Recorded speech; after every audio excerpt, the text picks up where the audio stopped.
you so much for coming. My name's Kiara Chavez. I'm talking on behalf of Team Green, and I'm here to present to you on Krushi. So in order to explain Krushi, I'd like to first invite you all to cook with me.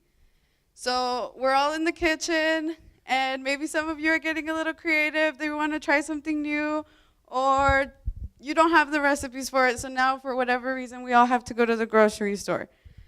So we get in the car, we drive over there, we look for parking, we get in the grocery store, we get the groceries, we wait in line, we finally drive back, and by now, do any of you guys want to cook? Maybe you do, maybe you don't. We're cooking. So imagine that same scenario for a low-income family, and problems intensify. With Krushi, we're looking to change that process into just getting home, getting a package, and start cooking. So after speaking to people who are more subjective to live in a food desert, we realized that not only do people lack time to go to the grocery store, they also lack time to cook.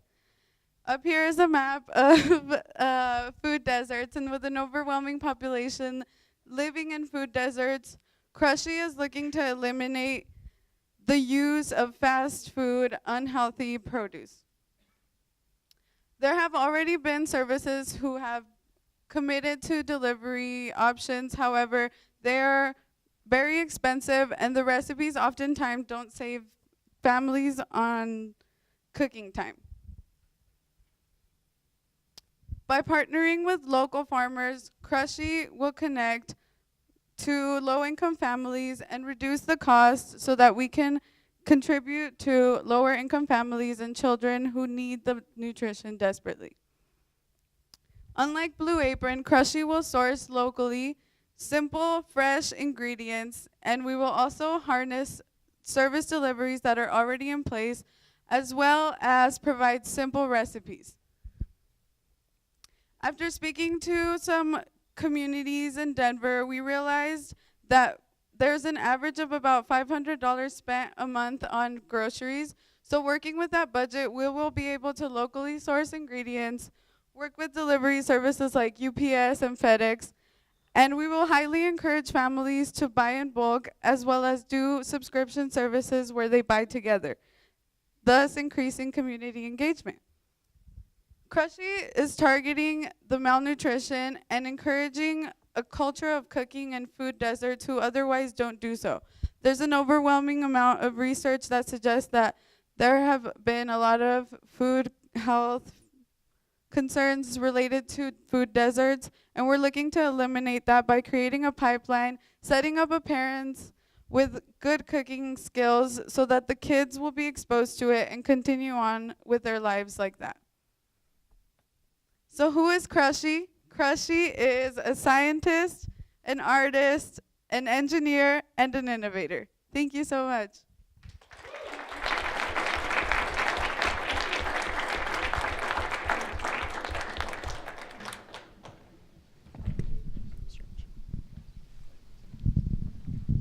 All right, nice job. So could you talk a little bit about the price? And then, one of the problems I personally see with Blue Apron is it's a ridiculous amount of packaging. So can you kind of talk about how this is packed? I mean, it's annoying. You get the little bottles of ketchup, and what am I going to do with it?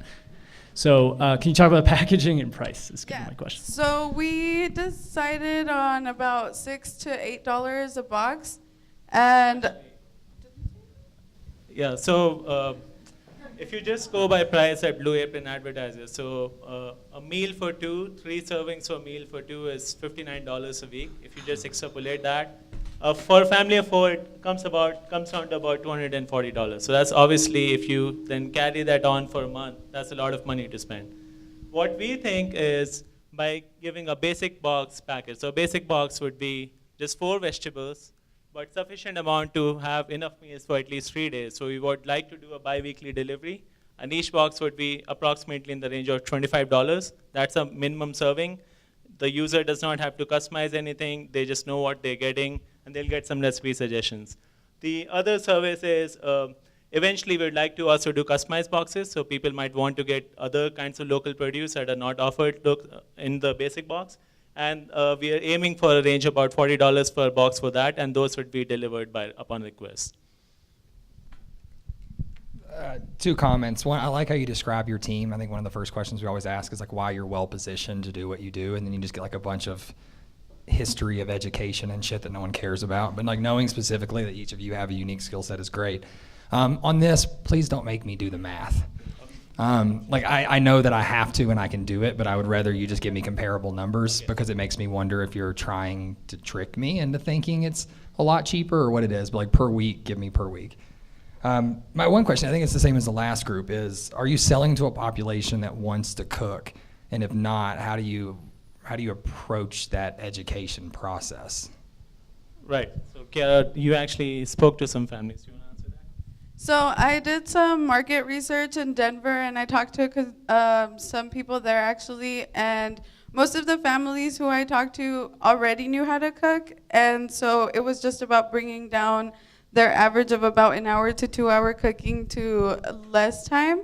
And so to others who I talked to who weren't really that exposed to cooking, they were still very excited about getting fresh deliveries to their fresh produce to their houses. And so even if they weren't going to use the box to actually cook, they were excited to have fresh fruits for their kids and more ingredients to work with either way. Is the problem knowing how to cook, or is the problem knowing that they should be cooking, that there's like a benefit to Right. cooking? So that's perhaps the most surprising observation for me. So I actually even spoke to some people who are like postdocs and scientists. They all said, we know what we're eating is not healthy. I just do not have the time to cook. So the issue then becomes if a recipe service, delivery service like Blue Apron or HelloFresh, okay, everything looks nice, everything is exotic. I'm sure they source it from all the right places. But if the recipe is going to take an hour and a half to cook, if it's going to be an addition of salt every 3 steps, if it's not going to lower any of the harmful nutrients out of your food, it's not really helpful. What we think is, in a basic box, there should be enough material and a recipe suggestion, and you can do whatever you want with that material. But the suggestions would be crowdsourced that, within 25 to 30 minutes, you have a meal ready. Your kids have seen how easy it is. So once they eventually move on, they know how easy this is. It's doable.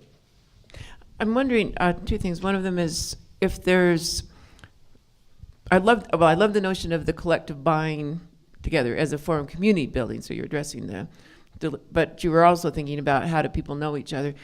So then I realized I was thinking, oh, these poor souls don't know each other, but they surely have ties in the neighborhood. They have churches. They have play at the children that play with the other people's children. So I'm wondering if you're doing enough to build on what's already there, and especially if harried parents wouldn't enjoy the collectivizing the cooking, if there's just more that you could be doing to push on that community unity. And then I did have one other question, which is, and I'm thinking as a historian about how people have tried to uplift other people in this country in some ways that were quite intrusive and burdensome to the people being uplifted who may or may not have had that vision.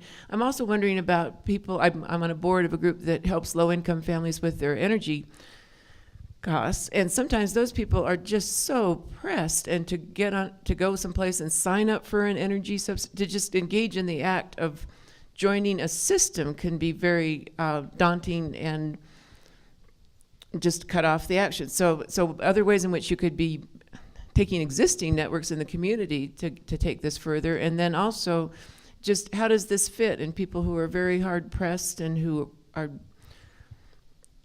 may or may not have the enterprise or energy to say, oh, here's a cool project, let's be part of that. Right. So one of the things that really struck us was we cannot really market this product through normal channels. Like Blue Apron usually markets through podcasts, high-end YouTube videos, through expensive TV buys. We clearly won't have the resources to do it. So one thing was really once we have the product ready, go out in the community, do a community awareness drive. Like this is what we are doing. And not really, so one thing I think everyone hates that is pandering to you. So we don't really want to pander to someone that, you should be really, really doing this. It really has to be, okay, here is the real benefit of what we want to do with this. You will get your kids will get a lot of nutrition out of this. You will get to know people in your community once you get buying things together, groceries together. And really, the aspect of crowdsourcing in recipes is, okay, if I learn something cool, if I learn something cool to make with my box, I can go tell my neighbors, here's something that you can try. Maybe don't try the stuff that's in the box. So eventually, we will hopefully have enough of a community build up that we can easily share resources, share contacts, and eventually we'd also like to bring the community in this whole process to also lower down costs even more, because anything that we save on cost, we want to pass that on to the consumer really, because I think eating healthy food should not be a privilege, it should be a right, and it should be a right that should be accessible to anyone. So we really want to make that happen. Last question, Dave? Yeah. So you talked a lot about the locally sourced side, partnering with farmers. So just so I'm understanding this correctly, so is this kind of like a CSA where you're getting a box like that coupled with recipes, or are you then like packaging this into, put the kale with this and kind of single serving? Right. Just to clarify. So the whole idea behind pushing like a bulk producer, so talking to farmers, they said, we can't really, so one of the things I asked was, is it possible for you guys to sort this? So if we give you boxes, can you sort this at your end and send us the boxes? They said, we cannot do this individually for a family. But if it's a large, like if it's a box for 4 families, then it's doable. So we know that we're getting 4 different things, we can put 4 different things together proportionately. So the whole idea, and that's one of the ways of incentivizing the customer to buy it together, because it really will lower down our costs and hence also their costs for buying this produce from us. Thank you.